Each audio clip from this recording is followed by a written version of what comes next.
I have a lot to say. Today I would like to share this plate of food. Just kidding.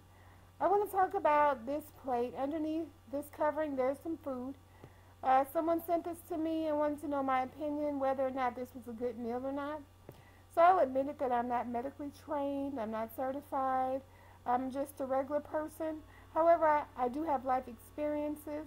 I've been doing a lot of information gathering research on how food impacts the body, as well as I have my own personal life experiences from where I was and where I am today. So I'm going to evaluate this plate based on all of that. And before I get into it, note that there are numbers around the plate. In the upper left corner there's a 1. In the upper right corner there's a 2. In the bottom left corner there's a 3. And in the bottom right corner there's a number 4.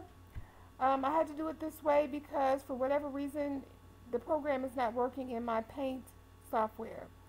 So hopefully this works out. Here I have uncovered the plate to reveal the items that are a part of the meal. So there is corn, tomatoes, meat ribs, carrots, pork, green beans, and these here are actually potatoes. I also can tell that this is a standard size plate when I compare the ratio between the plate and the fork. The plate is also almost completely filled with food. Getting into my evaluation of this meal. When I think of a meal, I like to think of it in the terms of a pie chart. So I've cut this plate up into fourths. Typically with my food, I like to have half of it be vegetables.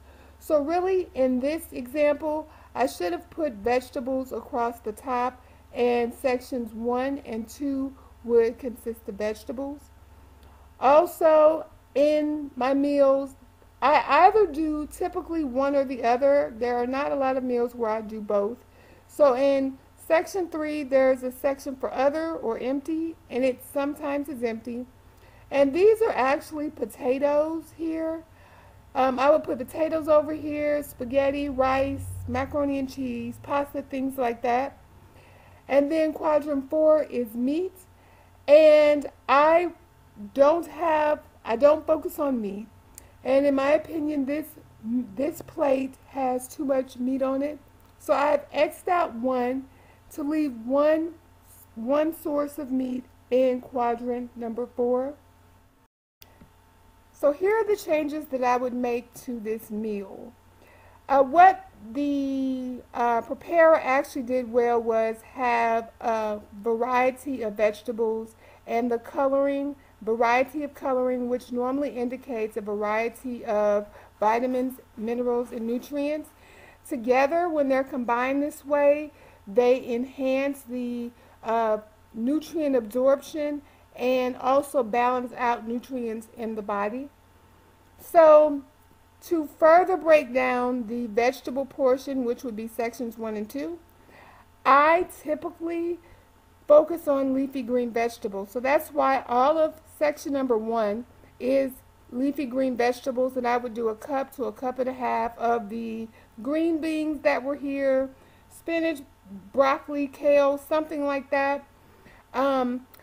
I would then move the other things to section number 2 that were vegetable in nature. So this is a large plate, and it's a lot to eat, and I focus on my vegetables. So I would attack this food by eating section number 1 first, followed by number 2. I would then go down to section number 3, where I've already stated there would be the potatoes that are on this plate, or rice, or macaroni and cheese, or something like that. And I would eat section number 3, followed by section number 4 if I still had room to, finish off the meal. So I did state that there was too much meat on the plate, so I've removed one of the meat selections. And when I'm eating, I don't often eat something in section number 3 and 4. It'll be one or the other. Either one of the rice or macaroni and cheese, or there will be some sort of meat selection.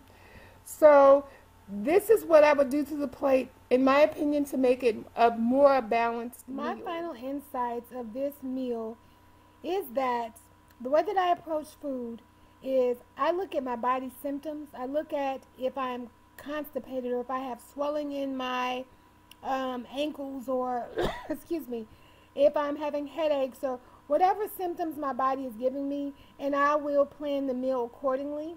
And I don't necessarily believe that this individual thought about what their health goals were before they ate this meal. So I would think about what are my goals and then I would eat accordingly.